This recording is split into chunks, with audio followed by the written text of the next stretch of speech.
How to tie the bowline knot. Before you start the knot, orientate the rope so that the working end is pointing up and the standing end is pointing down. First, place the working part over the open palm of your hand and wrap the standing end around your fingers in an anti-clockwise rotation, crossing over in the middle. Remove the turn and hold it in your left hand where the two cross over.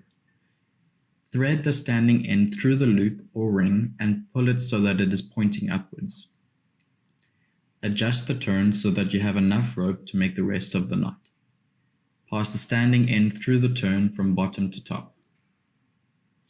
Wrap the standing end behind the working end and point it back towards the loop.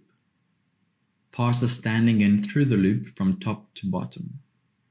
In order to tighten the knot, pull both the working and standing ends in opposite directions.